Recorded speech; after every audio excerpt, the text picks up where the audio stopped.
Welcome to the Commonwealth Institute's Town Hall Conversation for our third annual Women's Leadership Impact Study in the Commonwealth of Massachusetts. We're very excited to have some featured key leaders and sponsors and co-chairs of this important work today to help lead the conversation and encourage all of you to jump in and ask your questions. As many of you are experienced with our town hall format, this is an opportunity for the audience to drive the conversation.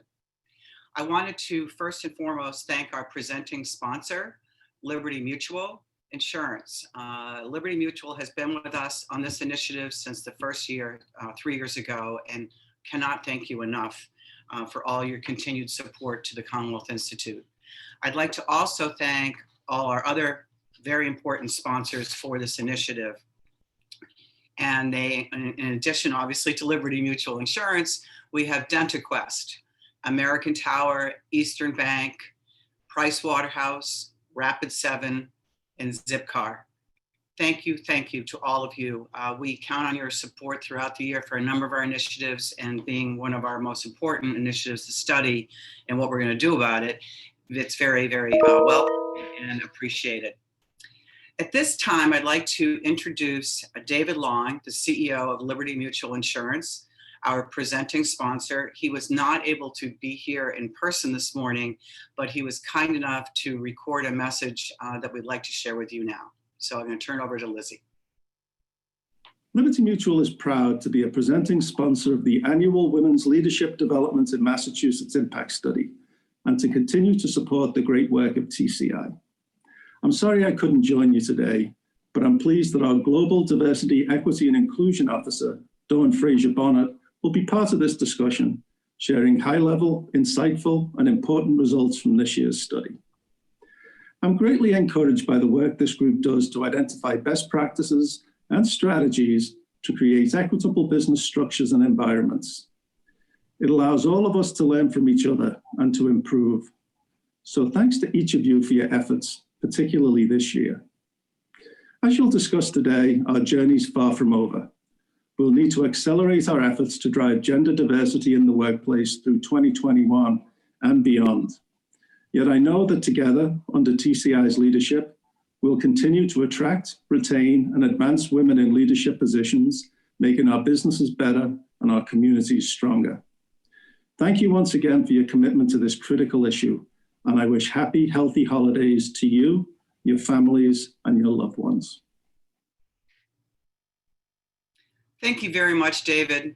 Could not agree with you more. I know our panelists as well, the importance of understanding the data and sharing it and helping each other move the ball, as they say, is so important.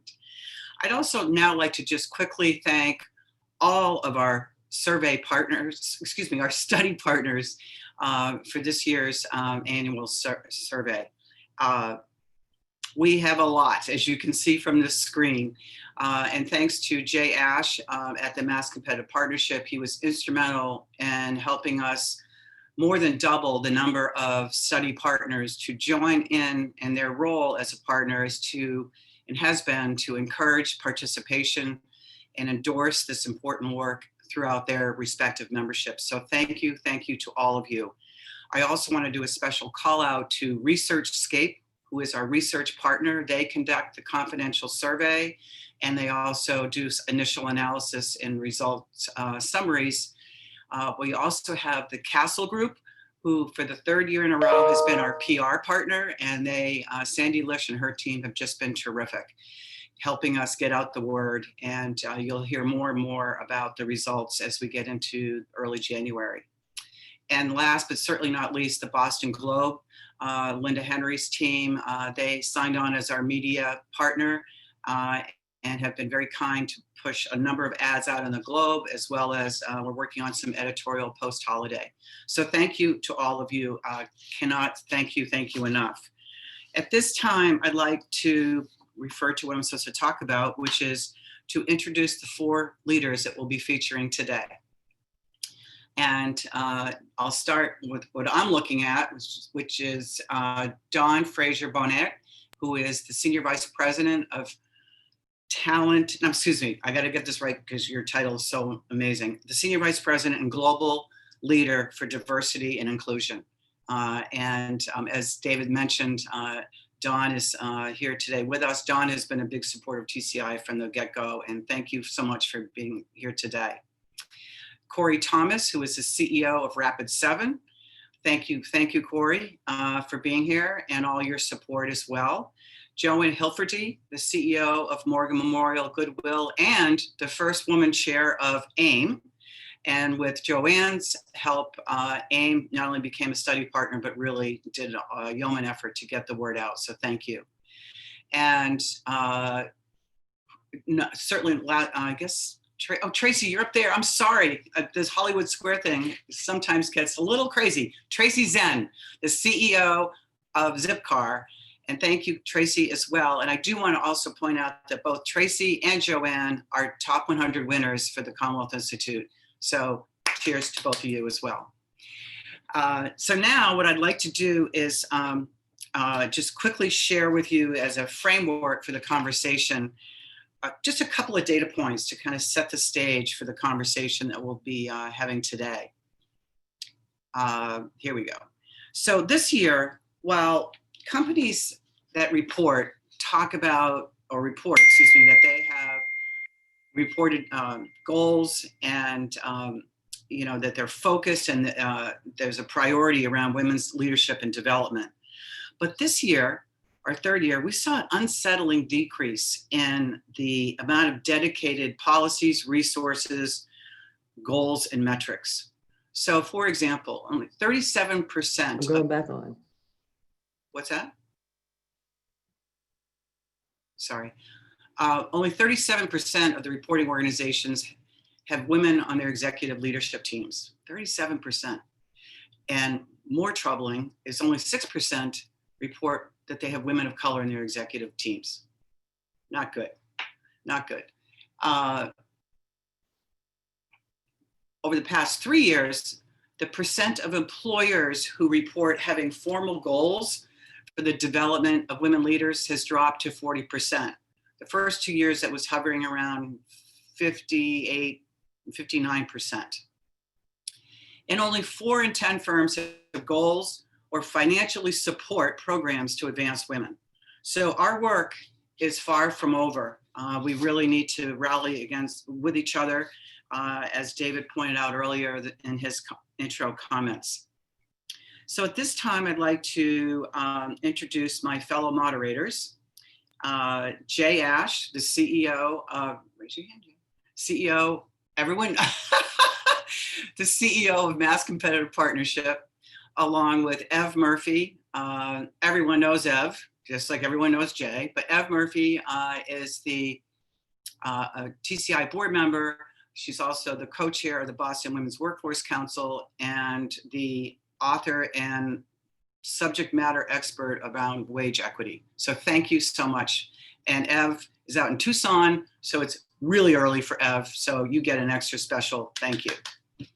So with that, I wanted to just explain the format. I encourage you all to use the chat function.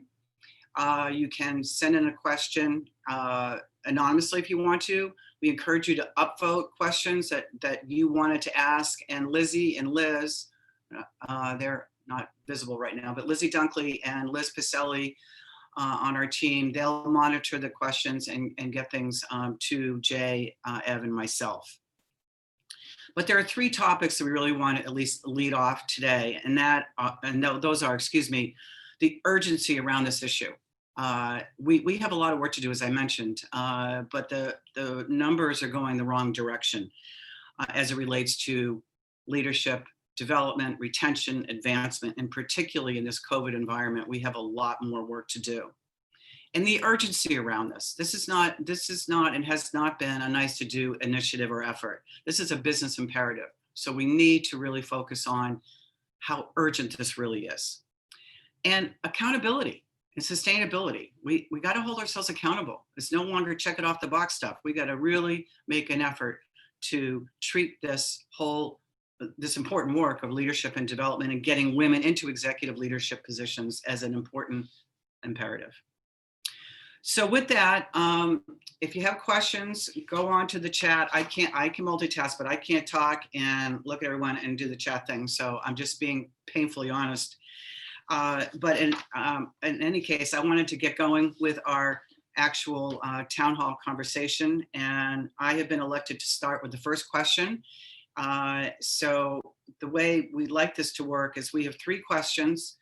We'd like our leaders to comment on those 3 questions from each one of the moderators. And meanwhile, start writing your questions, because this is really all about our audience driving the conversation. This is your chance to ask these leaders anything you want on this topic. So with that, to our esteemed leaders, this is around the sustainable urgency I just mentioned. And while, you know, a lack of women leaders or I should say, a lack of women in leadership positions has continued to be an acknowledged issue, but while there's been progress, it hasn't been enough. And with COVID right now, the current and also projected impact and disproportionate, devastating impact on women in the workplace and their careers, it's now more important than ever, right? For us to not only make meaningful, lasting progress, but to do it quickly. So what actions are the 4 of you taking in your organizations to address this urgent business need and imperative of retaining and advancing women? And related is, how do you think we as a business community, to David's point, collectively work together? So again, it's what are you doing right now to meet this urgent need, and how can we work together? So would one of you like to start, or shall I pick on somebody? Corey. Well, one, thank you all again for allowing me the pleasure of joining you all today. I think the first question you frame is critical, if for no other reason, is that, you know, the data that you talked about earlier, what shocked me was that it was actually last year's data. And so that means that we were actually backsliding potentially to a degree pre-pandemic. Yep. And we all know that with the pandemic upon us is that there's a disproportionate share of the childcare burden that actually is falling on women. And so we actually have to look at that seriously. Specifically within Rapid7, I think there's a couple of things that we have I will say the luxury to do, because I know that not all companies can actually do it. But we do think that institutionalizing flexibility and really thinking about how we actually are using the work from home environment and the flexibility of sort of like how we work and how we engage, and the ability to do simple things like turn the camera off is sort of like can make it a little bit more tangible and feasible. And we heard that feedback from our team. And so, and even when we actually come back, and we're one of the few companies that actually has committed to actually coming back, we're actually looking at keeping flexibility as a core part of the work, because we know that that actually impacts the ability of women to actually be successful and to continue to progress in the career. We did a study last year in one of the groups, you know, so I would just say there's a couple things. There's one, we're embracing flexibility right now. The second thing is we're doing is data. And so we actually are looking at sort of like which areas and which groups don't, because it's like all things, you find that some groups do a good job of promoting and developing talent, and some groups don't do a great job of promoting and developing talent.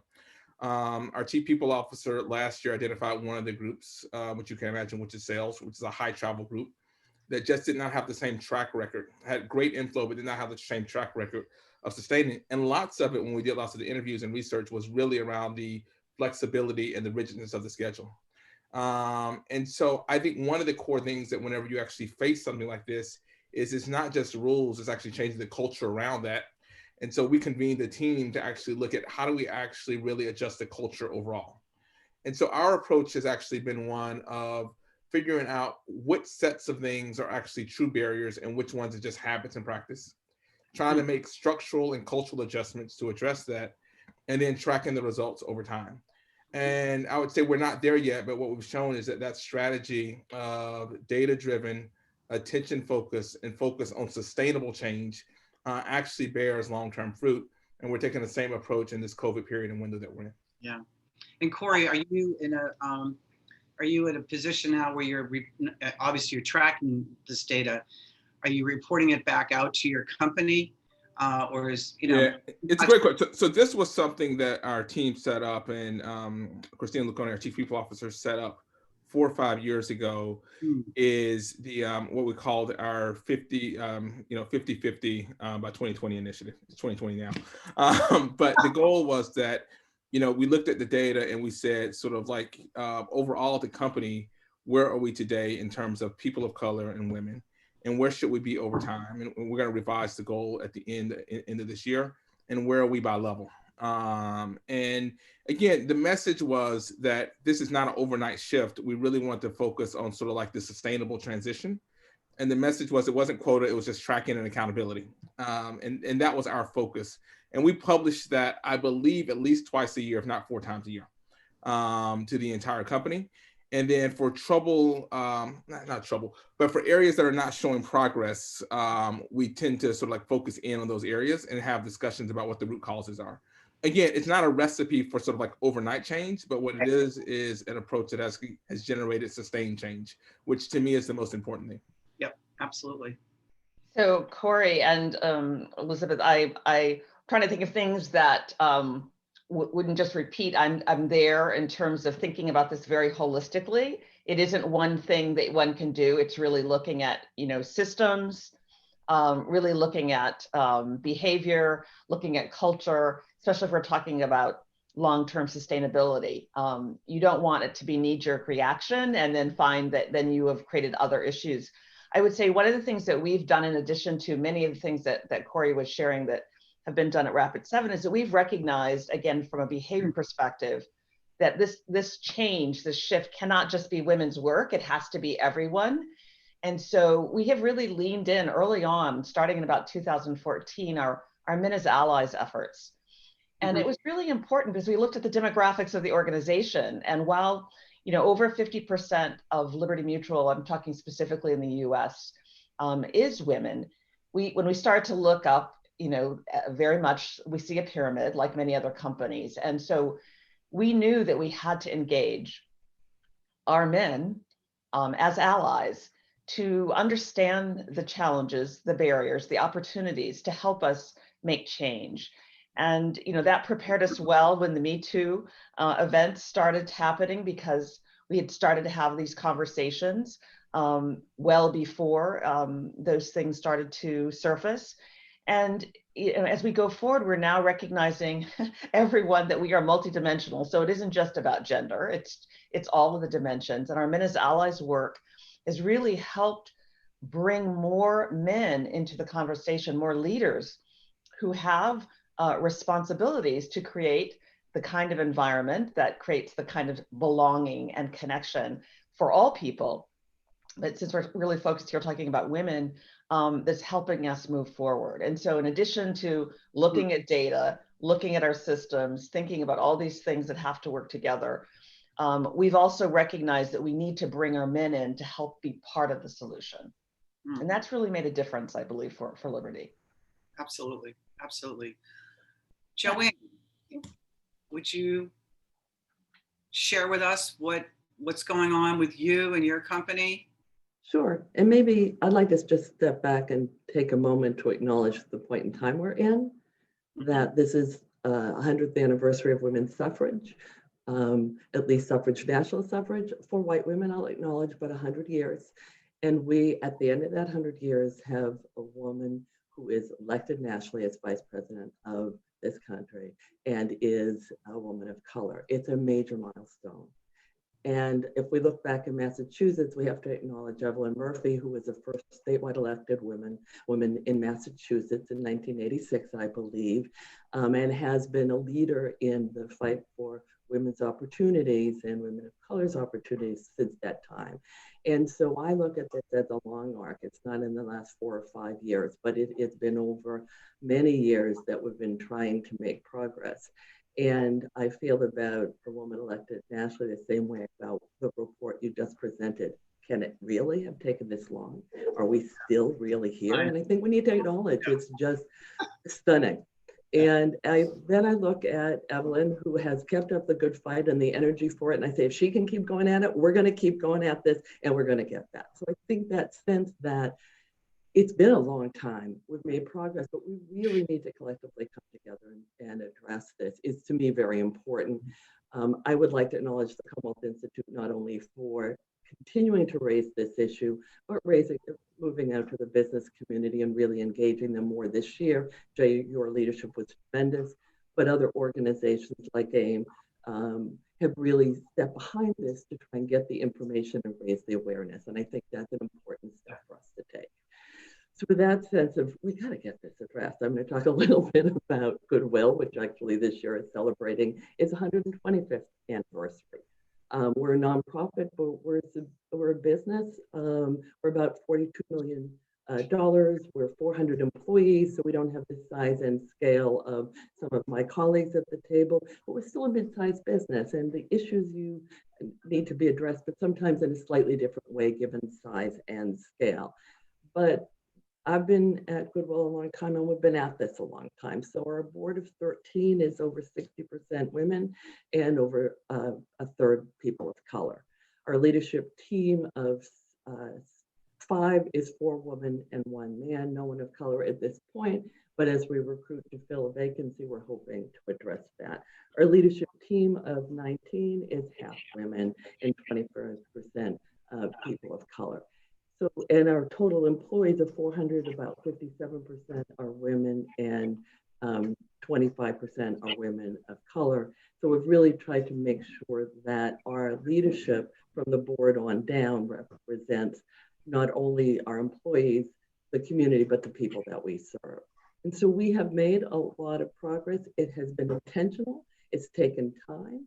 It takes being persistent at it. You've got to be at it all the time in order to make sure that the representation is there and it's open. And you really need to look at it at every level, at recruiting, at staff development, at succession planning, at training, and who you send to training and who you send to conferences and how you raise people's awareness.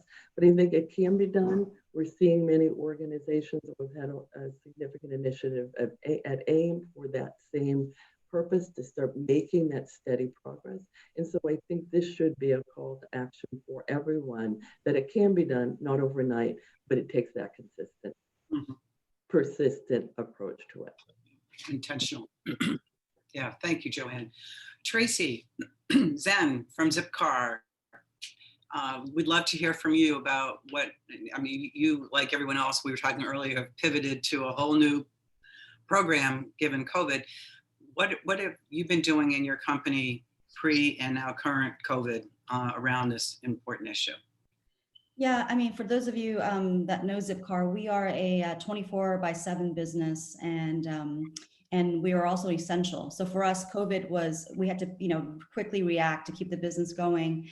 And for us, I think, if I kind of take the lens around what are we doing for all employees but women, I think one thing is really about maintaining flexibility and throughout the entire crisis. And I think what Corey was saying, how institutionalizing flexibility is an ongoing theme. So for example, working hours, I think everyone has got a little bit of Zoom fatigue, but really being respectful of, especially women with childcare, and really thinking about how we work, scheduling calls, having the, just being open-minded around when things get delivered, how really, I think we had to ruthlessly prioritize what was important and what was not during COVID. So that's one thing. And even when we thought about reopening, we really kind of leaned in on our employees and listened to what their needs were. And we did a pretty thorough survey around when people felt comfortable coming back.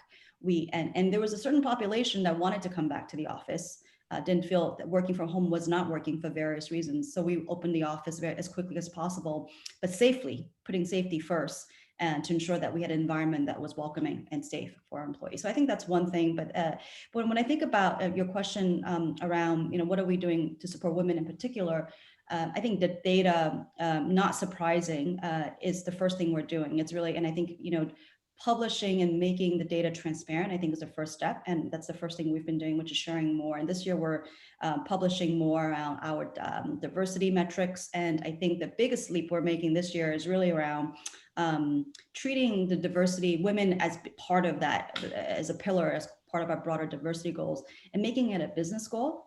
not sort of a HR goal or a women's goal. It's really around a business goal and having the leadership team accountable for our efforts. And I think the question I have is really, you know, as Joanne mentioned, various companies are at different scales and different life cycles and of their diversity efforts.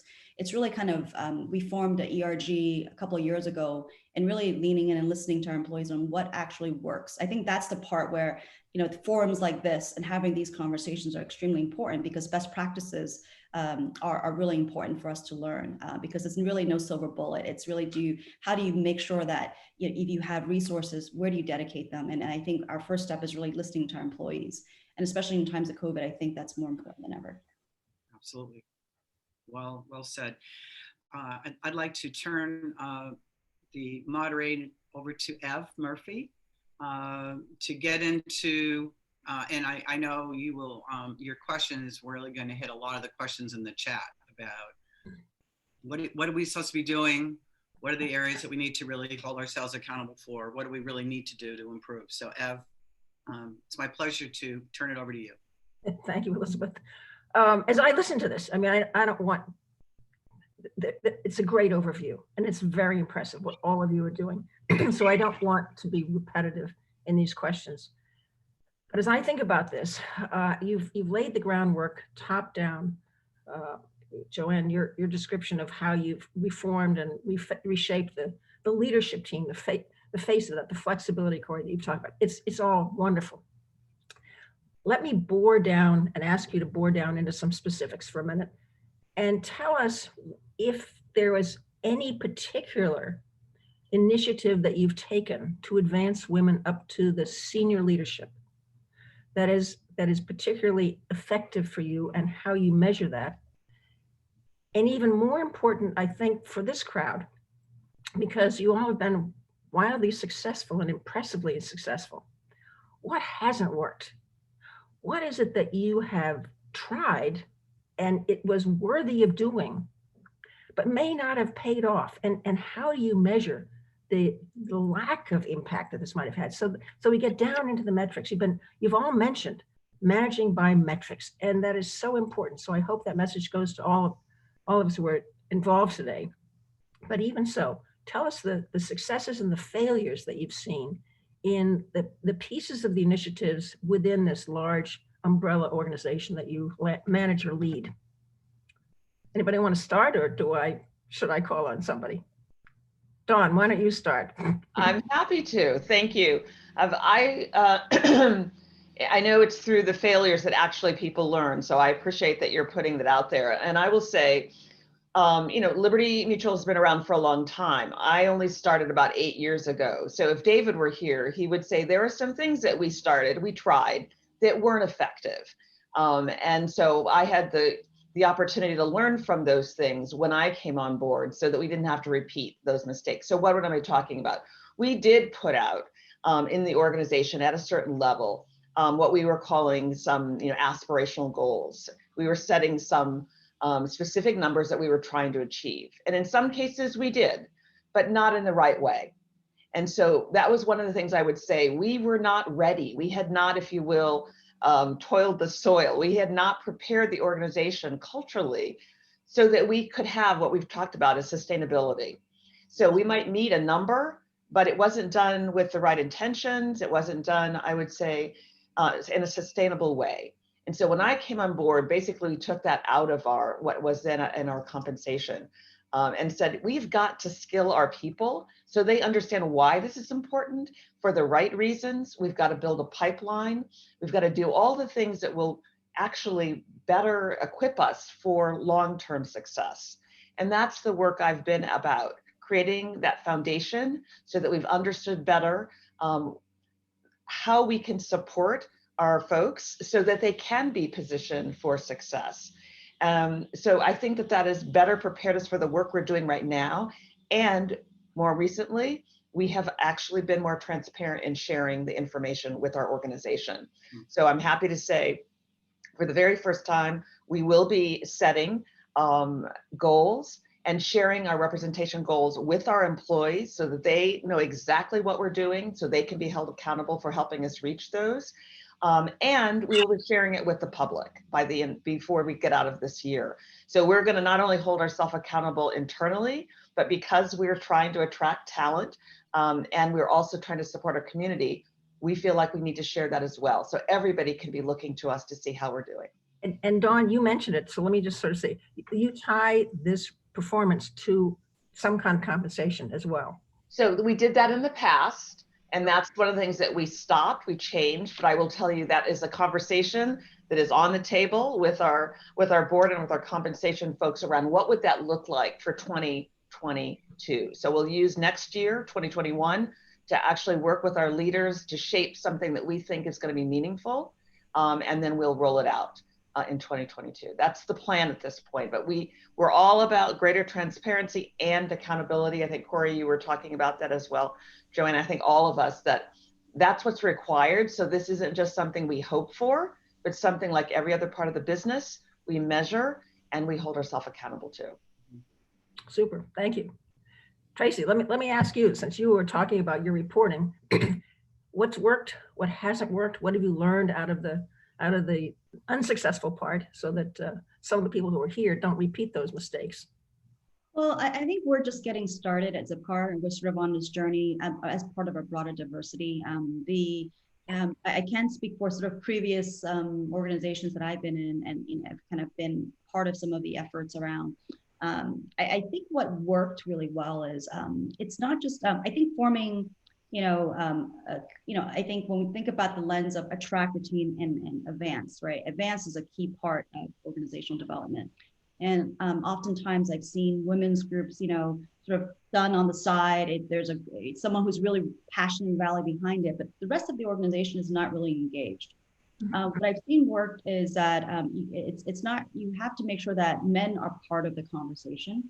And it's not just a women's group, and it's a company-wide organizational effort. And I think that's something that, I've learned in my previous roles. And I think at Zipcar, really kind of bringing that conversation lifting it to the organizational level through goal setting, through just being transparent with our employees, just the same way that we report revenue to our employees, we should report how we're doing, maybe not on diversity in general. So I think that will be key shift and kind of learnings I've seen in the past. Super. Thank you. Joanne, tell us what's happening at Goodwill. You're on mute. As we've looked at it again as a mid-sized organization, we haven't necessarily had separate efforts. They've been combined overall in terms of how do we help people in the organization advance, with a particular focus on women, people of color, particularly Black and Brown, given our population.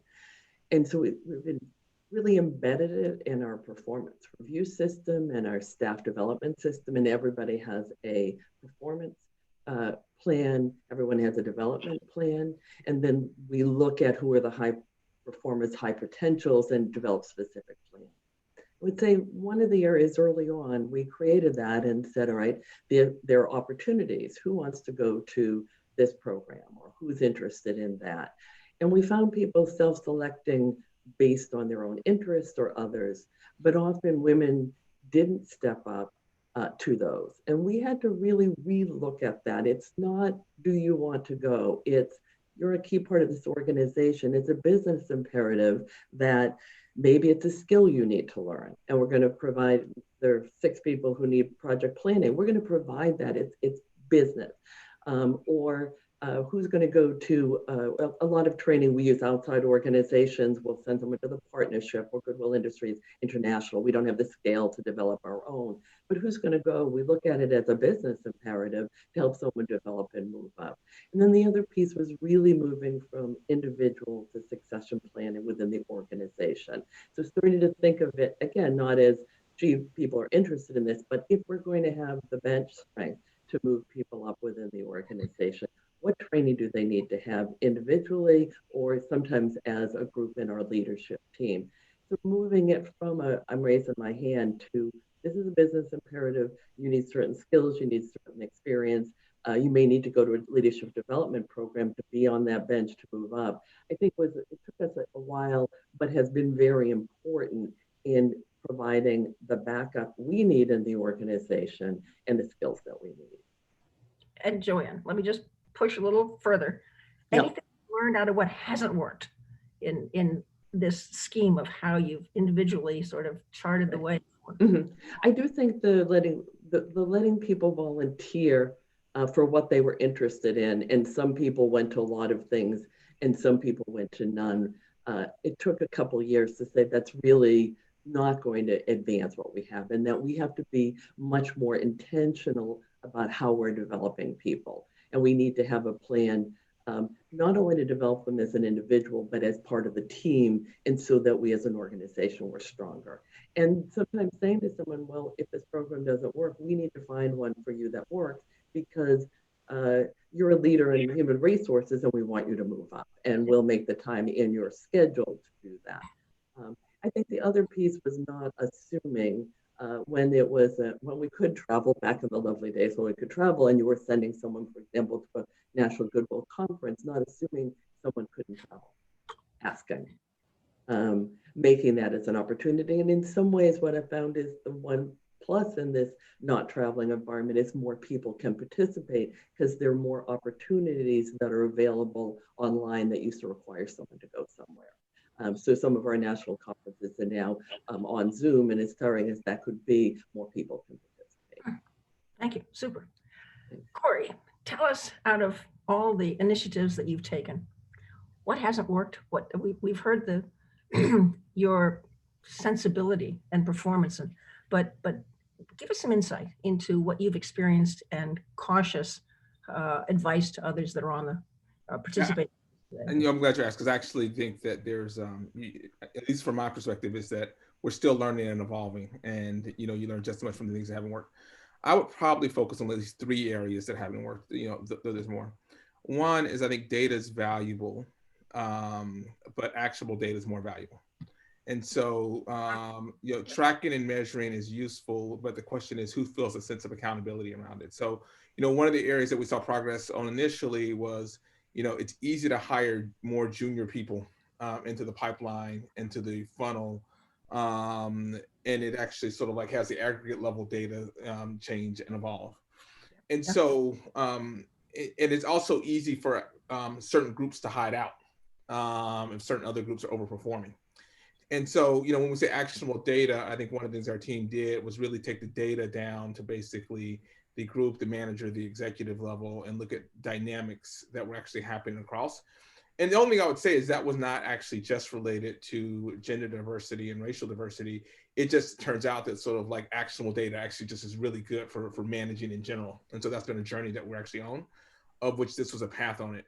But I would say that if the data is too generic and it's not clear where the problems are, and there's not an acknowledgement that someone has to go actually sort of like think about it, fix it. If it's not clear what the discussion is and where the remediation is, then there has been places where things stagnate unnecessarily. And so I would say that's one key learning, that you can get several years on and you can have some top line data that's trending better, but mask a whole bunch of other areas that are not actually doing as well as they should. That's one. The second thing is a bit controversial because it actually goes to sustainable urgency. And I think and this is, Don talked about this a little bit, you can actually do targets and metrics to actually move fast, but it's actually better to actually fix the underlying infrastructure in the environment. One of the top things that we actually found when you actually think about things that are inclusion is that if you have too low a bar at the managerial ranks, then that's just a horrible environment to actually be doing diversity hiring into. Because you're actually hiring people into basically not good management groups and not good leadership chains. And so one of the things that we found that's sort of circuitous is that we actually have to raise the bar in our expectations and measure more about our manager effectiveness, is what we called it now. But we've been on this steady journey to actually look at basically how we assess sort of like managers and their effectiveness. And even in fact, actually think about sort of like really prioritizing the effective managers because they're ready for the next stage, versus taking generically underperforming managers and have them diversify. And that creates bad experiences and bad reputation.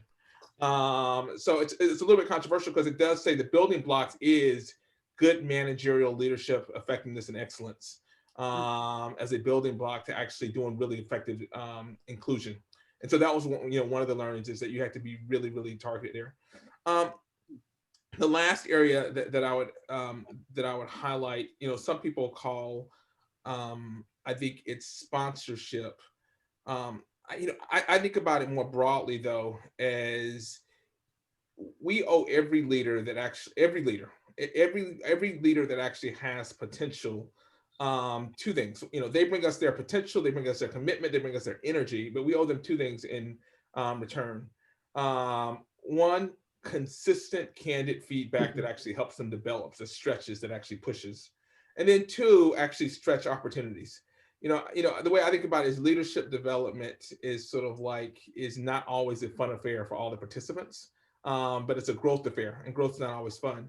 What we actually found was that investment was not holistic always. And so what we really had to focus on was making sure that when we were looking at development, it was not just opportunity, but there's someone not just sponsoring, but there was actually someone there that was actually coaching, pushing, helping people really do the uncomfortable parts of growth. Is because whether it's men or women or black, white, that was the things that actually sort of turned out to have made people successful. And we had to actually move beyond the simple notion of sponsorship, which is getting an opportunity, to commitment. We just had a person that was promoted who we denied their promotion last year, and their manager was a little bit frustrated. Their executive was a little bit frustrated because it was sort of it was a diverse woman candidate. And the thing that we went back to them and said, your job is actually to make the person exceptional, just like it is. And by the way, we reject sort of I think 40% of the people who are up for promotion every year and tell them they have to come back later and work on some things. And so, but that type of commitment to the feedback and the counter and the development was essential. So those are the three things that we actually learned that sort of moved it beyond the generic to the more specific. Corey, that is really impressive and very interesting. Thank you. Jay, on that note of complexity and sophistication, you get to close us out. This has been a great conversation. I want to thank TCI for hosting us, and it's a pleasure to be with so many amazing leaders. My goal here was to talk about sustainability and culture. There's been a lot of discussion about sustainability and culture. I think what I'm going to do is veer off just a bit. I'm going to ask you all, what's been the source of the imperative for you and your organization around gender equity, and certainly if you want to talk about racial equity as well, but what's the source of it? And it's a question that came in. Is it top down? Is it bottom up? Is it internal or external? Would it be helpful to have outside entities telling you you need to do things? Are you hearing from customers? So I'm wondering if you could talk a little bit, Dawn. I'm going to start with you, so I'll get you ready. I'm wondering if you could talk about why is it that it's become an imperative, and how is it best advanced from outside or inside, top down, bottom up? Dawn? Yeah, great question.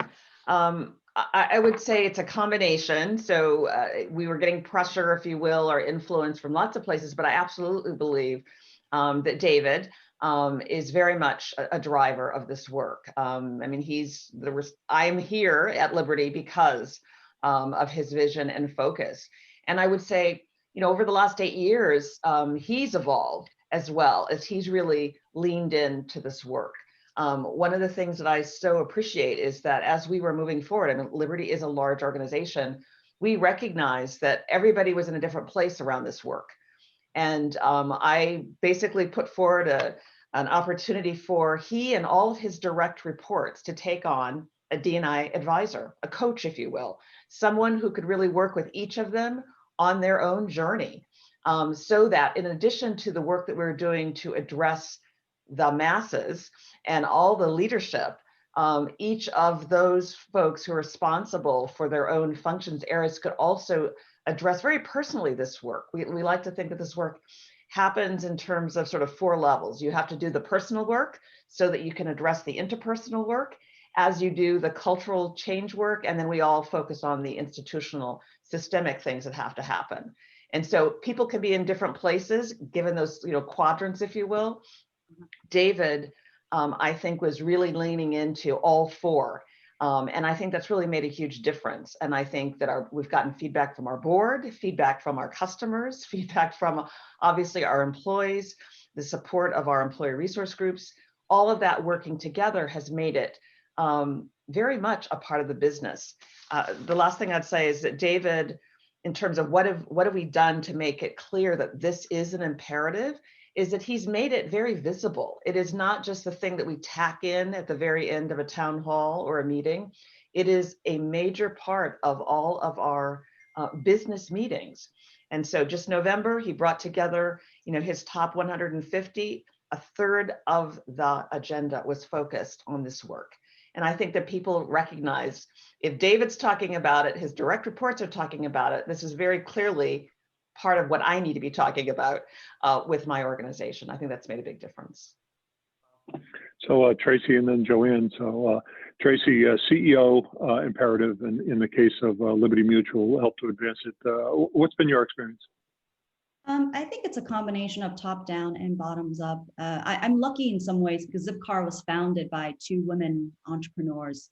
So we have a strong legacy of women leaders in the organization. So for me, I guess personally, I see that as a privilege of leading a women-founded company. And I think that, leading by example is what, as I take it, what Don was saying, it's a personal imperative that I represent women in leadership. And when I think about diversity and why is this important? Why is this an imperative? I think that, there's very good reasons from a cultural standpoint, from a retention. We hear from our employees. They want to come to work and work for an organization that is not just, has a great mission around social responsibleness, but also they want to come in and work with, people that look different. And I think that's been the culture at Zipcar for a very long time. So in some ways, the culture is, we're lucky in that sense that the culture has always been there around diversity.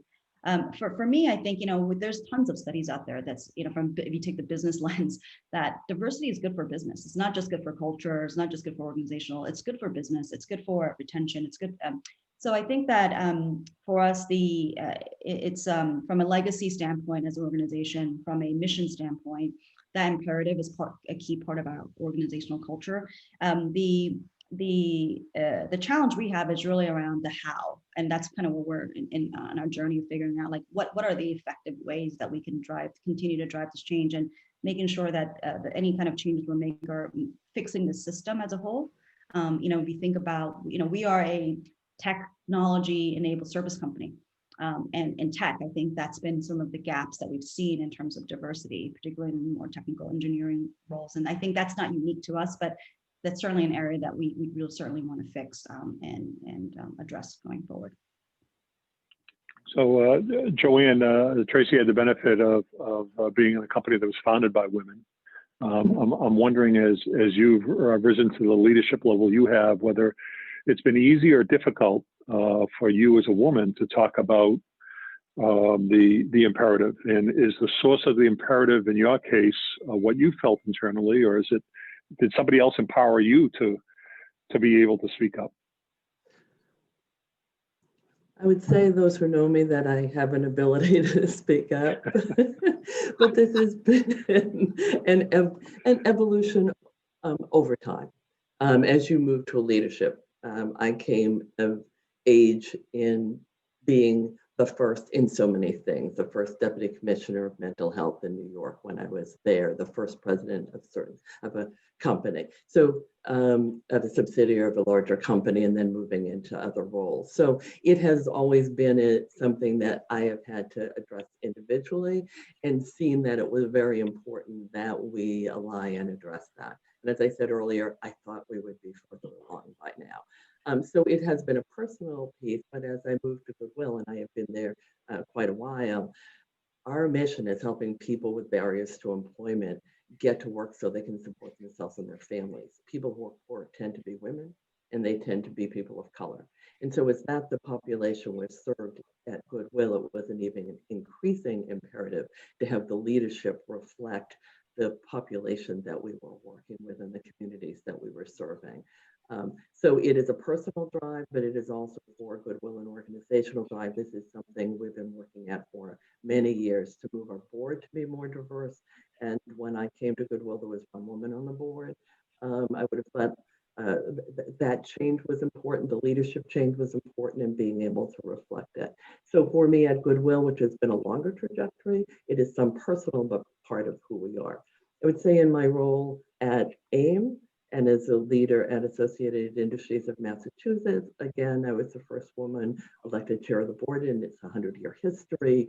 Again, I think that's a great thing, but it felt long overdue for an organization. So in that sense, but AIM has been an organization committed to making these transformations for itself, but also to support its members. I think that has come from the business imperative, from understanding that the business community has changed dramatically, and an organization like AIM needs to represent that to be as effective as it can be. And AIM has taken on this journey over a number of years based on that business imperative. It's been engaged by the leadership and the board and the membership. And we've heard it from members, we've heard it from outside organizations, but it really has been embraced, and it has outlined a multi-year strategy to move forward, because again, it doesn't happen overnight. Yeah, thank you, Joanne. And I know I speak for all of us here. We can't believe that it's 2020 and we're still talking about these issues. And while there's lots to celebrate, it reminds us all that this all should have happened a long time ago. And the imperative to make it happen quicker certainly belongs to all of us. Corey, you know, you and I have had conversations for a long time. And one of the discussions we've had is that it's important for people who look like us to be leaders when it comes to gender equity. But I'm wondering how you create space for women in your organization to have the conversation as well. Is it about Corey Thomas and that's what's going to happen, or have you been able to figure out how to create a voice for women in the organization to help even move you, somebody who's very committed to this? Yeah, so I think it's a great question. Look, I think lots of change typically requires some top-down support and leadership. But I would also say change doesn't stick if it's only about top-down support and leadership. And we all have, I have sort of like massive limits because I have not walked into people's shoes. And so I think that when you think about creating space, I think to me, it's less about creating space. It's more about not sucking all the space up. And so, in many ways, it is, you know, when at least we try to engage, we try to do very few things that are actually tops down in problem solution. What we want to say is that this is a priority, and we want to have an invitation in for people to work on it. And in many of our initiatives, whether it's defining our culture or looking at sort of like our goals, are actually done with a cross section of the organization. And likewise, the issues around diversity and inclusion is done with a cross section of the organization. And so the solutions tend to come from the team. And I think in this case, we have to actually have spaces where people can be candid, they can actually explore. There can be, I think I love Evelyn's question earlier about what didn't work. I actually think you have to be willing to actually try things that you don't know if they're going to work. And then say like, all right, what did we actually learn from those things?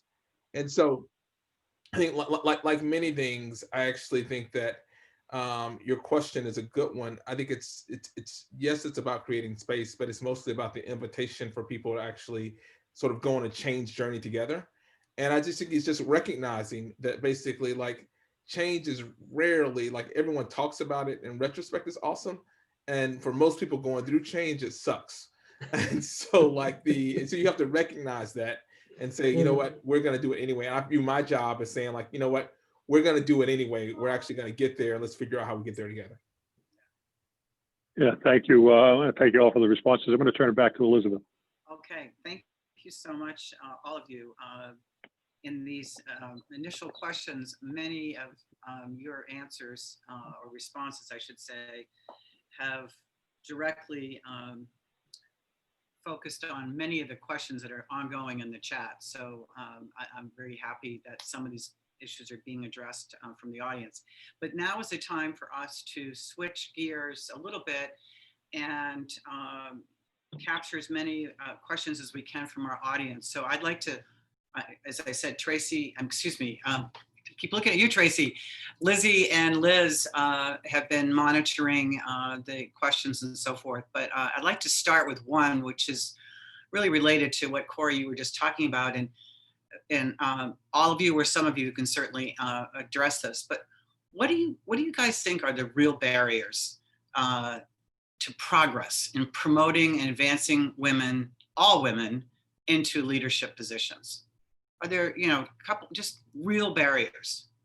We talked about being intentional and transparent and accountable and focusing on the culture, but from your points of view, what are the real barriers, do you think, are in the way of, so where we are right now is, like Jay just said, can't believe, and Joanne, we can't believe we're still here. So what are the real barriers? What's really going on inside our companies and organizations? I'll jump in. Again, thinking about my own company, when you have an organization that's been around a long time, you have people who have been together for a long time. And if their networks are pretty narrow, and again, this is, I think, not intentional, but they surround themselves with the people that they have known, and they bring those people along with them as they move or navigate an organization. And so again, if you have an organization that's very focused on promote from within, and again, people have very narrow networks, it's not surprising when you start to see kind of people moving around together in sort of clumps, if you will, and very little diversity, whatever that is, whether it's gender or racial diversity, can sometimes be apparent. And so what we've asked people to do is to really start to look at their networks, because we do think that that's part of a barrier. You are with people that you are comfortable with, that you've worked with them for many years. And so it's very natural for you to think about, when you have an opportunity, to ask that same person or same persons to join you on your team, and not thinking about the opportunity to really expand, bringing in new ideas, different ways of thinking, all of that. So that's been a part of what we've been doing, is really having people examine their networks, thinking about, if in fact you don't have connection with people, that's certainly going to be a barrier for you to naturally think about doing things differently. So we're asking people to disrupt that, so that they give themselves the opportunity to actually see talent that may be right in front of them, but just not really in part of their inner circle. I'm happy to follow on that. So one, I completely agree with, like, narrow networks, and I would say it's additional. It's having narrow networks and then also assessing people based on how connected they are. Like, that's the double whammy. It's just like, I only talk to people like me, but I judge anyone can do the role. Well, they're not very well connected, which is just, that's just sort of like the height of it. I would say, broadly, Elizabeth, we have a bunch of, every company and every organization has a definition of success, and what makes someone successful, that they go out to use to say, sort of like, how do we actually hire and promote? And there's a set of stuff that's stated, and then there's a set of stuff that's actually unstated, that's actually there. And it's typically the unstated stuff that we think is a requirement that's not a requirement, that's a filter. So I'll give you a couple examples that I've actually sort of like found. One of them is that basically we had a hard filter that was unstated about travel. Is that basically we viewed where someone could take a top line job as whether they could be on the road 50% of the time. It turned out that was not fundamentally true, that basically someone had to travel 50% of the time. And so we had to actually eliminate that unstated bias that actually wasn't true, but we also had to find a way to actually make people successful. So we had to have some talk about, like, all right, why do we think that's required to actually do this role, to actually be there? And what are other mechanisms, and what are actually support infrastructures that we actually could actually put in place? So, I remember so we had to look at things like, the first time we actually had a senior woman sales leader that actually had to travel sort of like more, is sort of like how we actually really thought about the compensation so that she could have what she needed in place to actually make that work in life, and then what the requirements were there. But it was not insurmountable, but it turned out to be this imaginary, insurmountable sort of thing. The second thing is that, for lack of a better term, I talked about a little bit of this early, is that one of the ways that we actually found people actually get success is through either rotations or temporary jobs and experiences. So there's a vacancy, and basically who gets to fill that vacancy that's actually there. And many times those vacancies become sort of enumerated. if you actually have a process where you actually, and what we had at the time was we had those vacancies were typically filled by whoever the manager was, and it was typically filled by whoever they trusted the most. And if you're developing people across the organization, we had to actually create a way that actually says those vacancy opportunities are key things that actually allow people to actually stretch. And so we're going to look at the talent across the organization, not basically, and have that not be a unilateral decision about one person about who they trust most. So those are just two examples of arbitrary sort of, I think, barriers that are there that actually end up really mattering for us. Corey, I wonder if I could just ask you specifically an additional question, related question. And that is, there's a lot of discussion, and certainly everyone weigh in, but there's a lot of discussion, has been for a long time, about mentorship, the importance of mentorship and sponsorship. And I think it's pretty well acknowledged that mentorship is a nice thing to do, but sponsorship is where the action happens. And I'm wondering, because you talk about being open, like Dawn, open your networks, raise your hand, push yourself out a little bit. But are you, for example, at Rapid7 and the other panelists, are you all focused on the whole notion of sponsorship and enlightening and educating your teams about sponsorship, as well as the people that need sponsorship? Yes. So the answer is yes.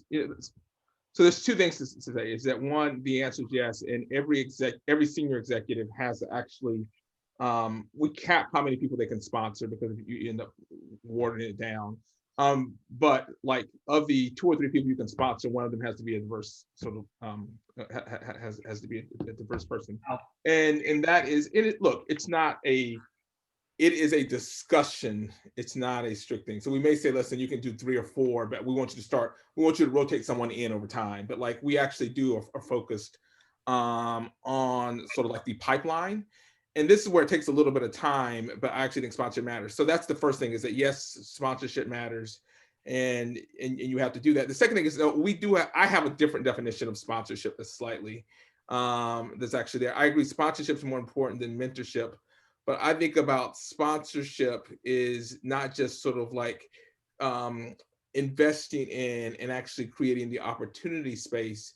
It's actually also helping people struggle with hard stuff. Like it's these stretch things. So it is the pushing someone to actually do a job that is sort of like uncomfortable or may not be sort of like fun. We had a situation where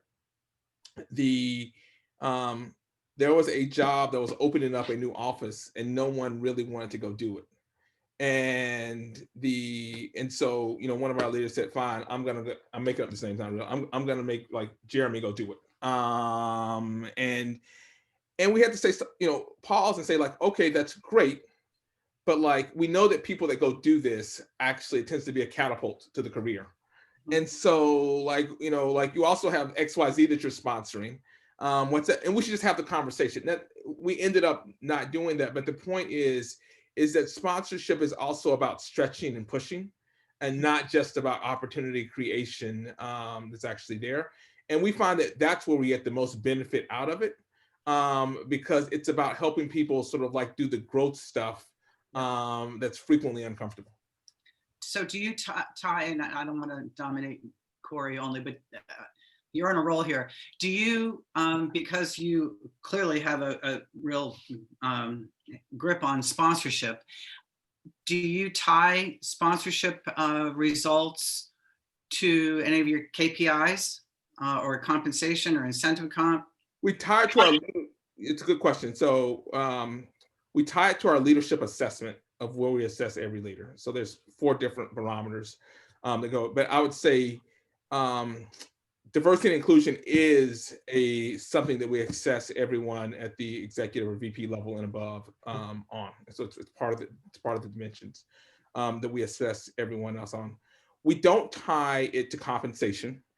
Okay. And by the way, I don't think it's actually wrong to actually tie this to actually compensation. In general, I believe that this is just a more personal philosophy, is that compensation is a reward system, but I would say much of our performance, whether you look at business performance, like ethical behavior, is my take is that we fire a lot of people who actually hit their goals. And so like what I really sort of like, so we have a more complex system of things that we assess people on. And if you don't do that, and you've actually happened to hit the revenue goals, then almost every leader that we've actually terminated has hit their whatever the revenue goals are. They haven't hit the performance goals that we actually set internally. And so we just have a system where we manage to our assessments and our goals that aren't tied to compensation. And we have a track record of basically people knowing that if they don't do that, then that's sort of like their relationship, both with the career, but with the company and the progression and everything else. So that's fascinating. Dawn, I'm wondering if you would weigh in on this topic. I know you at Liberty Mutual have had many iterations on this topic, and I'd love it if you would share with our group here this morning. You're talking about the sponsorship piece. So yeah, we absolutely have a number of formal programs, very similar to what Corey was talking about in terms of expectation of our senior leadership.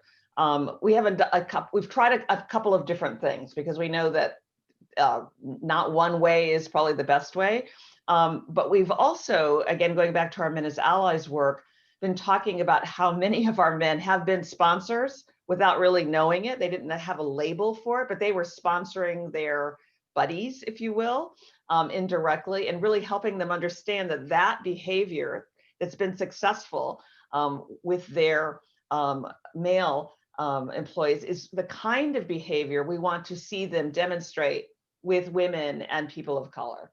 And again, sometimes, a program or a formalization of something can be a barrier in and of itself. People think, oh, this is now more time, more work. But we've been saying, well, let's look at what that really involves and help you recognize that you have been doing it for maybe most of your career. You have just been doing it for a limited group of people who tend to look like you. So how can we help you use that same kind of energy that you've been doing with others? And so, yes, no, we do not tie that to compensation. We, as I had mentioned before, we're exploring about what we want to do in that space going forward. But right now, as we look at what is a leader, what do we expect in terms of an effective leader, there are a number of things, just as we look at, the kind of environment they create, how well are they doing retaining all people, how well are they doing developing people in terms of promotion, or all of that is part of what we look at that determines, an effective leader at Liberty. Excellent. Can I shift gears for a minute? Because as I listen to this, one of the things that came out of the data from the survey was that large employers are doing a lot of things and have a sophistication to them that small employers may not. As I'm listening to the smaller employers here, the sophistication is just as complex and rich as for large employers. Initially, we thought that it might be good to have this sort of transfer of knowledge from large employers to smaller employers who don't have the money for the HR staff. But I'm not listening to all of this. I'm not persuaded that's the information transfer that we want. So I guess I'm asking all of you, if going forward, how do we get the learning out of this that you've done? Is it better to do it smaller employers, smaller, under 1,000 probably, among you, or is it better to have large employers talking about their experience of what has worked and not worked to small employers? What's the best way to get the experience, the stories, everything, the sophistication that you're presenting, moving around in the employer community? Advice, please. Well, I'm going to start because I think the concept that large employers have figured it out and small employers haven't is a false premise. And that going forward, we need to be really clear about that. There are some large employers who have and some haven't. And there are small employers who have and some haven't. And there may be in industries various issues. So I think it's not scale, because the tools that work in a large employer are going to work in a small employer. The resources aren't there, but there are other ways to accomplish the goals. And so I would suggest it's much more around folks who have had successes and failures that they're willing to share, and whether it's represented large and small or very small, middle size, but also it may be industry, that there may be issues in service industry that are quite different from professional services. A lot of the conversation is on organizations with significant numbers of very senior people. And professional organizations, law firms, how do you move people up? What you do in a service industry with a lot of entry-level workers is quite different. And yet the imperative is still the same. So I would suggest it's really creating some opportunities among clusters and that building that on existing affinity groups. So whether it's members of Jay's organization or AIM is starting to look at how do we provide best practices from members that other members can share.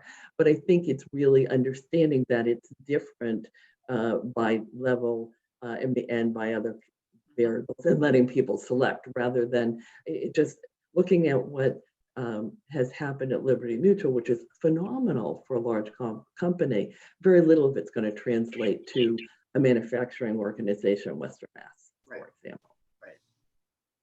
Yeah, I agree with Joanne. I think maybe one way of looking at it is really kind of grouping the common problems. Kind of what Don was talking about seems like more of a cultural shift and change, right? And that I presume that that's a problem that many companies, regardless of size, will need to address. So I think grouping the problem set is probably one way of doing it. And just getting back to, what when I think about what the systemic issues are, I think there's a lot of work that's been done with McKinsey and leanin.org, and they publish a Women in the Workplace survey every year report. And I think where we fall short is really at the manager level. So it's not, by the time you get to the C-suite, it's like, it's too late, right? It's really a pipeline issue.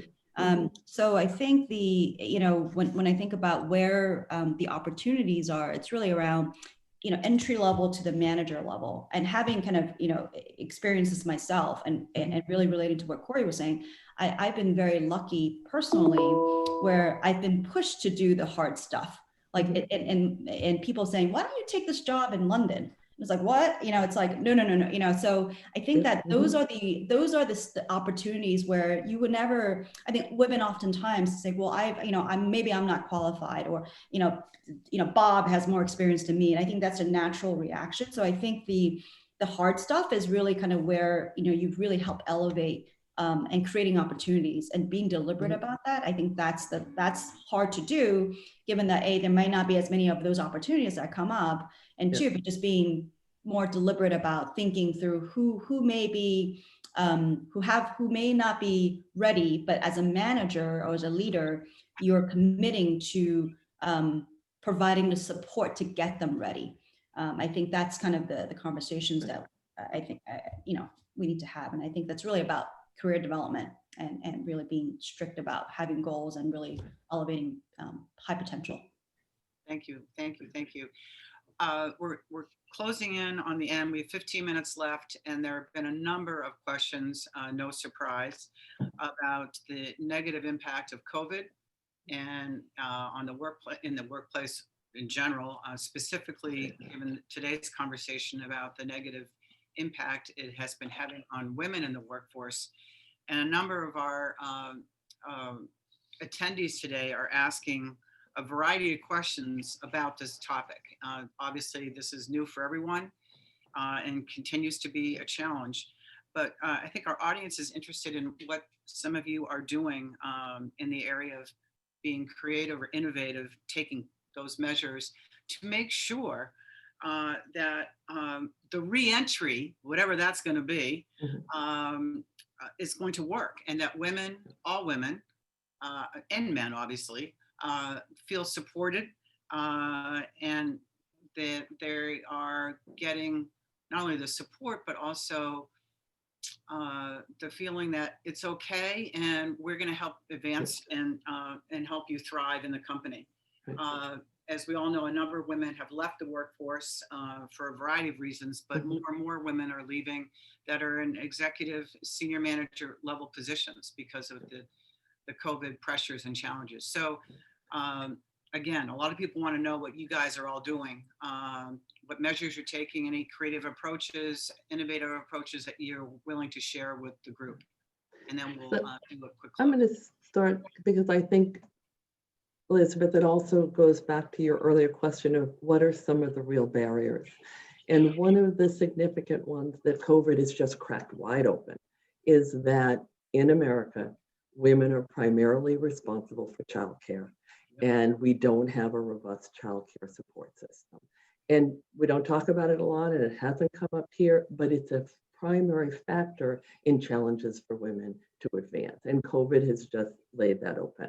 And so we can talk about some of the short-term pieces, but the long-term pieces are a culture where not only do we not have the support for childcare, but the business culture doesn't talk about it. You know, even as much, I remember when I started as CEO of Goodwill, and I had a 3-year-old, and board members wanted to start the meetings at 7. Well, that meant that I couldn't use the early childcare, and I will always bless one of the board members who said, I can't make a 7 o'clock meeting. We can't start till 8:30. He could make them, but he knew that I couldn't. And in my career, I've mostly had male sponsors, and I'm very grateful, and that's a very important part of my development. But I think the childcare issue, we need to be square-eyed about, clear about that it is a major challenge. And we need to be thinking about it coming back from COVID, but we need to be thinking about it long term. I'm actually really pleased there is a business group that's come together to start to support better early childcare as a business imperative, not as a social imperative. That's going to be very important. So I think there are things we can do now in terms of flexibility. I mean, I've been fortunate, all of my women managers have been able to come back, but some of my line staff have not because there's no one to take care of the kids while they're in school at home. And we can do things in terms of work schedules and work assignments and part-time. But I think this is a case, if you go back to the recommendations of the report, we need to listen to the women who are dealing with this and struggle. And we had a group of top 100 women met informally, and several of them are wondering, can they continue to run their organizations because of childcare? So we need to listen about what's going to help them in the short term, so we don't lose that talent, and our economy will come back. And without that talent, we will not have the ability to thrive the way we should. But I think each company needs to be looking at each short-term piece that they can make in this transition. But I hope that we now look at it and say, this isn't just another issue. This is something that as a business community, we need to be part of addressing if we're going to be able to actually access all the talent. Joanne, do you think that the government, let me say it differently, do you think that the business company will rally around this and lobby the government to get involved and really help with this issue? Because this issue has been around forever, and now, as you said, COVID has, put it on front of mind for everybody. Yeah, I think, as I say, I'm very encouraged that the business community start to look at it as a business imperative and looking at what all the options are. And I think with individuals and individual organizations need to think about it as a cultural shift in this country, or at least in the Commonwealth, to recognize that it's been many years that most women have been in the workforce, and we don't have a system that effectively supports that. How about others? What are you doing? I would say at Liberty, just as Joanne was sharing, we're wanting to listen to the women. And so we too have worked with our Women and Allies Employee Resource Group, which has a huge, which covers a lot of people in the organization, and listening to what their issues are. So I wish I could say we had creative ideas. We're trying some different things to see what works. We're doing lots of surveys across the entire organization. We are starting to reimagine what it will be like to come back into the office, as we are not back in the office anywhere across our US locations. And so one of the things we're thinking about is, I think Corey was saying, do we create more opportunities for people to not have to have their cameras on? Do we really lean more into flexibility with a capital F, like we've never done before, recognizing that what's flexible for some will be very different for others? Do we say, listen, we're going to be hybrid, meaning we'll have meetings where some people will not be in the office? Do we just make sure that any meetings we have, period, even if you're in the office, you're going to be, using your camera and using a virtual connection? Because we know that We have a concern that the people who will come back may be our men, because just given the structure that we just talked about, that maybe they are not the primary caretakers. If they come back into the office and they're actually together and they're actually talking about the business, et cetera, even if it's a water cooler, we do worry about that disenfranchising our women who may not have that option. So we're thinking about it in that way, just sort of different scenarios about how do we address that. So the good news is we're talking about it. We have concerns about it. We are watching our data to make sure that we are not losing our women at a greater rate than our men. And we're trying to figure it out as we go forward together so that we don't set ourselves back. I would just add to that is, so one, to really emphasize is that I think the women have to actually be driving the discussion. So we have a group that's actually looking at it that is predominantly made up of the people that are going to be the most impacted. So I think it's one. I think there's two things that I think are relatively small now, but I've heard so far are actually could matter hugely. So the first thing is, as a policy, one of the requests is that when we go back, or when we start to transition back to work, and again, the assumed thing is that before childcare is fully back to the unacceptable state that it was before, but at least it gets back to that unacceptable state. This is where you can have the most inequity, where you actually have an insiders, outsiders, because you have men in the office and women not. It's simple, but one of the more creative requests that we actually are doing and will do is that we will not have our executives primarily in the office. So one of the requests is that we do not actually have it where the norm is that our executives in the office, because that sets a tone, and that creates as it was described, clubbiness that's actually there. And so we actually talked about sort of like, how do we actually not have a critical mass of executives where their habit is to go into the office at any time until we're back to the pre sort of like state. So that's one minor thing. The other one that again is minor, but we've received positive feedback. So in the spirit of sharing, I'll share it, is to redefine the definition of what professional is, and actually say, like, listen, having to actually go deal with your kids in the middle of a Zoom call does not make you unprofessional. It just makes you live in life right now. And so, and this came up because I was doing a town hall and my son interrupted, and I apologized, and I got a bunch of notes that said that was great, and they were just like, you should actually just, they're like, that actually is great and actually helpful. And so it sort of reminded us to actually sort of like really think about what the definition of professional is. And so, and my wife loves it now, is because we're trying to actually sort of like have it where like it's actually people see what's happening in the real world, and men, we've been encouraging to put less of a persona on too. And so in the afternoon for 2 hours, my kids are around, and it's a really, really small thing, but it does go to the idea of inclusion. And so I was really pushed to say, listen, if it's there, don't try to hide it, Corey. Because like if you're hiding it, then it makes it feels like there's something to be ashamed of. Right. And that was good feedback for me. Right. And you're modeling behavior that you don't want. Yeah. And very interesting. Anyone else before we, Tracy, anything that you're doing? I mean, you're in such a different business model, right? But anything you'd like to share with the impact of COVID and reentry? Yeah, so we're an essential business, so we haven't really we've been kind of going since COVID, and I think for us we have to be mindful of two things. One is we've got employees that are on the front lines, fixing our cars out and about every day, and we've got employees that are very lucky, like myself, that can work from home. So I think for us, when we think about policies, we have to be very sort of mindful about creating policies that are equitable across the entire organization, whether that impacts women and men. I think that's one thing. One of the things that we were, careful about when we thought about reopening, I mentioned we really surveyed our employees to ask, would it be helpful if the office was open to you? And we got a small percentage that said yes. So we opened the office mainly not because we wanted people to go in, but because we wanted to have a space that was available for someone that maybe needed 2 hours break from the kids, or is in a roommate situation that didn't feel comfortable, that productive working. So I think for us, but when we think about flexibility, the timing in which we opened the office, the availability of childcare was really important and a key consideration. on when we did that. So that's one thing. The other thing I think we're trying to get better at is really kind of leading remotely.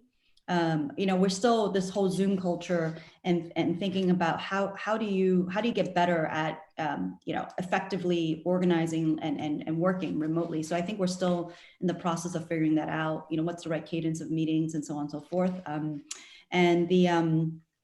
so that we're not, I think we're going to be in the state for a while, so that we're not pushed to return to work because of productivity or anything like that. For me and my leadership team, as an example, I've started going in once a week, and we're kind of in the thick of 2021 planning. So I've made it optional for my team to come in person if they felt comfortable. And I would say it's a mixed bag. It's occasionally we're all in at the same time, but I think that sets an example of flexibility. I'm not saying everyone has to be in for Monday's leadership team meeting. It's if you guys are in anyway during the week, Mondays will be a good day for us to meet. Say socially distanced. So I think that, I agree with kind of Corey on, we do these bi-weekly town halls, and it's interesting how our employees, they really react to all the human moments. So if someone's cat in the background, our VP of operations just got 2 cats and they love seeing Joanna's cat, my VP of product who's got a piano, they've asked, like, can Jeff play the piano? So I think these are all moments in which I think that, these are town halls, but in one town hall, Jeff did play the piano. Not very well, but at the request of our employees. So, and I think those are moments that making the culture of what a professional town hall may feel like. So I think, and showing that what's acceptable, and we're all human, right? So those are kind of things we're doing. I would say there's no silver bullet, but we're figuring it out. Yeah, amen to that. We have 2 minutes left, and I wanted to just wrap this up. I would love to be able to stay on for the day, but we all have probably other Zoom meetings and so forth to get to. But first and foremost, a big thank you to all of you for taking all this time, showing your commitment and support, and being willing to be transparent and share what's working, what's not working, and help us collectively move the ball on this topic of leadership advancement and development. Couple of next steps, and I just wanted to quickly, Lizzie, if you could show that next step slide, that'd be great. We will issue after today, or after this session this morning, what we are calling the part 1, the key findings and observations report. And in that, you will see the call to action that we have put forward, and it's all about being intentional and deliberate. It's about including all women and women of color, being at the table, being transparent with your goals and metrics, working smarter, not harder, and sharing knowledge. So that report will be posted, Lizzie, I think today, and or sent back out, because we do want to get some feedback on today's session. Part 2, the full report with all the fun graphs and so forth, that'll come out in early January. We purposely decided to do that because if we send it out in the next week or so, it's going to get lost in the holiday email vacuum. 2021, we are in the process now of planning with our leaders here today and others a series of practicums, roundtables, whatever we want to refer to them as, but to keep this momentum going. We don't want to be in the business of issuing a report and thanks very much and see you next year. We really want to keep the conversation going. And I think Tracy, you mentioned, doing it by topic, doing it by issues, large, small, and we're open to all of it. But there's been so many ideas shared today that we really want to keep the momentum going and talk about what's working, whether you can adapt it to small or medium or large, but we really want to keep the conversation going and together make an impact. This year, those who did submit their responses, that everyone got an option to opt in to having a custom scorecard, which will be issued, I believe, in January. And that scorecard gives you, it's confidential, but it gives you, as the company organization, an opportunity to start measuring a key set of metrics. I think there's 6 or 7. And also you can look at some cumulative data from the reporting out. And then, of course, we have the 4th annual research data collection will start in May and go through August. So we encourage all of you to, once again, complete the study and move forward with us, and let's all together work and make the impact that we're all looking to make. And those of you who know me, many of you do, we were laughing about this earlier in our prep call, but I would be remiss if I didn't put in an infomercial for our upcoming, very highly regarded, well-known Strategies for Success Leadership Development Program. Our next cohort starts in the spring, and you can see the dates there. There is a brochure that we will also send to you. This is a very popular program. We measure the impact of this program, and many of you on this call today have sent your high talent, high potential women leaders to this. So I strongly encourage you to sign up. The last couple cohorts have sold out. We have over 1,500 graduates. It's really a very impactful program. So with that, again, I'd like to just get back to the Brady Bunch grid and thank all of our leaders. And again, I hope you all have a healthy and safe holiday, and you will be hearing more and more from us over the next few weeks. Thanks again.